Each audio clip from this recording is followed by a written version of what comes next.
Hey, my loves, long time no see. I know I've taken quite a few long break, but we are back to reading this book. I just want to get through this book. It's so much. But I have a huge list of books I want to read for you guys and talk about and some other projects. So,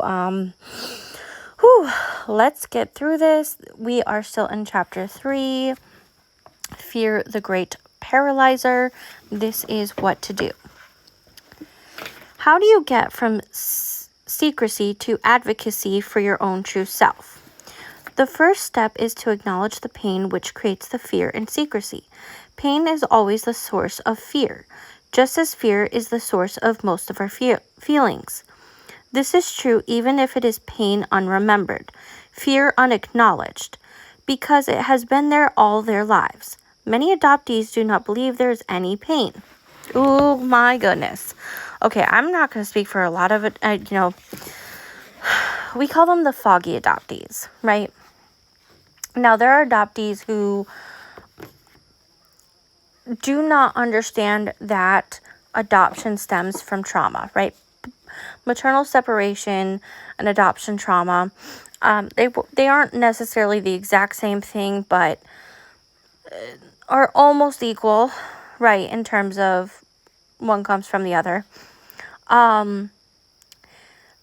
There are some adoptees who cannot recognize that. There are some adoptees who really think that babies are blank slates, that they, just because that they were relinquished at birth, right, adopted at birth, that there is no trauma involved. And they shut down all possible scientific knowledge, other people's experience, and all of that. And those are the people I call the foggy adoptees, okay? They're in the fog. Fear, obligation, and guilt. That's what FOG stands for.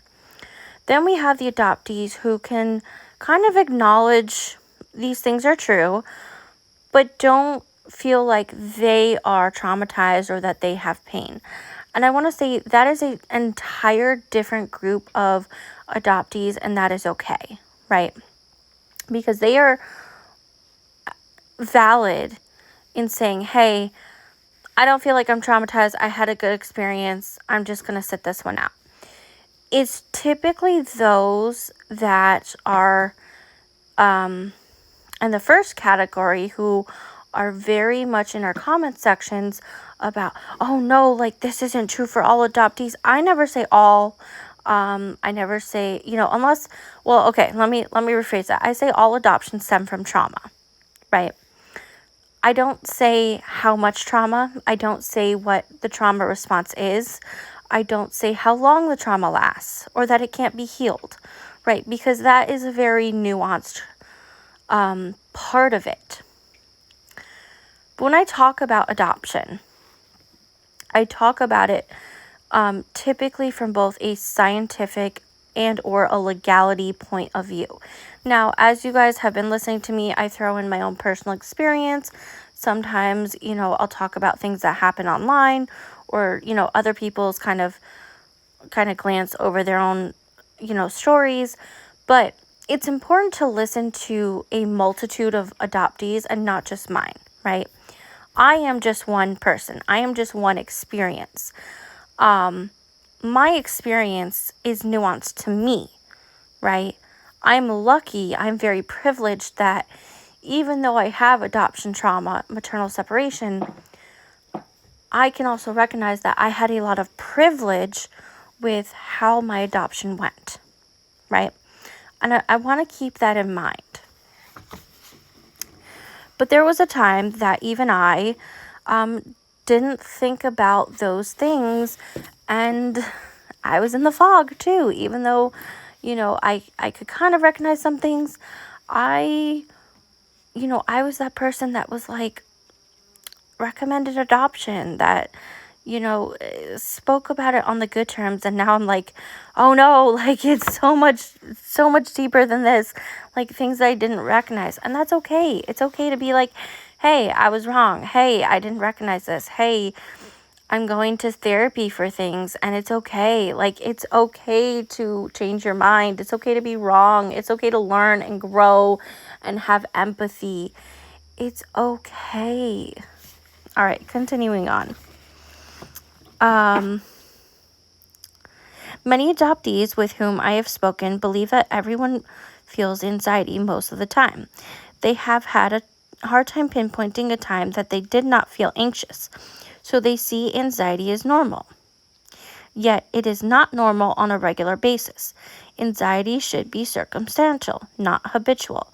In order to overcome the pain and fear that accompany separation trauma, there has to be an acknowledgement of that pain and fear. There is no room for denial. To deny either personal or societal pain creates inactivity and stops positive action. It gives an excuse for doing nothing. It fosters the quote-unquote why bother mentality. It is an excuse for laziness and uninvolvement. It negates power. So, in this paragraph, I'm going to dive deeper onto that, right? Where I have seen comments like, oh, why bother even changing the system? Like, it is what it is.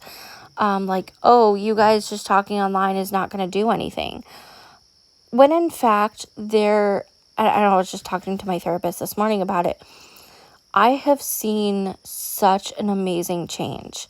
Not just statistically through NCFA, which is the National Council for Adoption, and the rates of adoption going dramatically decreasing, right, in the last 20 years, but also on day-to-day conversations with people, whether it's on platforms like YouTube or TikTok or Threads, Instagram, or even in person. Like, people are like, oh, hey, if adoption gets brought up, they start asking me questions and they listen, and I'll just give resources. And it's not even about my personal experience, right?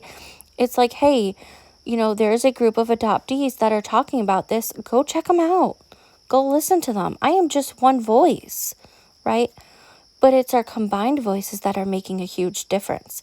It's bringing in these resources like I'm doing in reading the book, talking, not just reading books, but talking about the laws, right? Talking about our personal experiences, talking to Congress and senators, creating, organizations, writing our own books, talking with, media, and creating documentaries, and rewriting the narrative of adoption, and really bringing out the history of it, but also the psychology point of view, and the human rights issue. I mean, this has been talked about a long time, but I don't think it's been in the same scope as things. So while I've definitely heard from people that think that, oh, if you just, platform it online, you're not doing anything. First of all, you are, okay? Here on YouTube specifically, I've been able to reach a great number of people, and thank you so much for listening. I love you guys. But also on TikTok, like, you guys don't understand how many great conversations I've had, how many people have opened up, whether they're a fellow adoptee or a birth parent or not even in the constellation. I get recommended books. I get recommended movies or documentaries. There's little things that we can do. And while, yes, it would be amazing to just see a huge legislation piece being pushed, that's unfortunately not going to happen.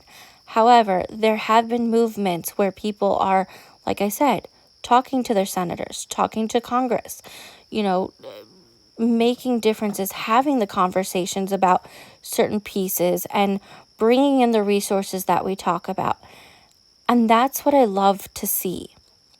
It might be small changes, but there are changes happening.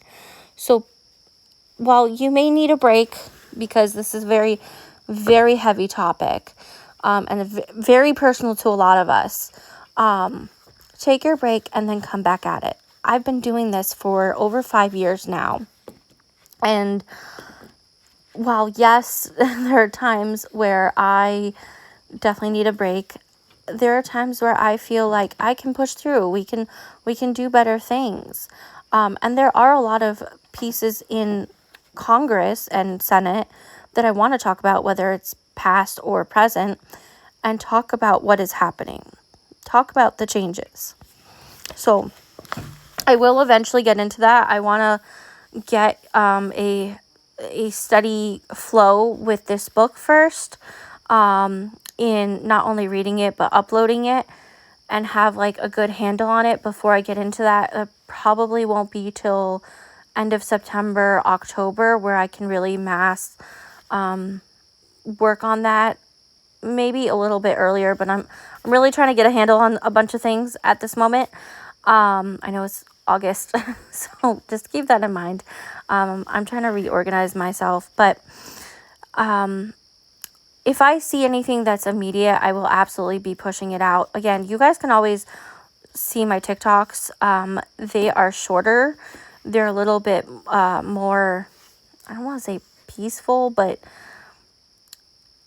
I keep topics heavy somewhat, but I try to vary it from affirmations to decent quotes, making sure everyone's okay.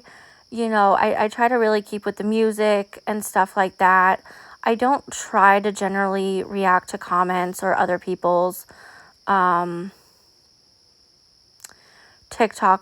unless it's absolutely necessary. Just because there's just so much going on that we need to cover. And, unless it's super important for us to cover it. And sometimes it just doesn't go anywhere, but some other people will listen. So I appreciate that. Anyway, hope you all have a fantastic day. And tomorrow we are covering chronic negativism.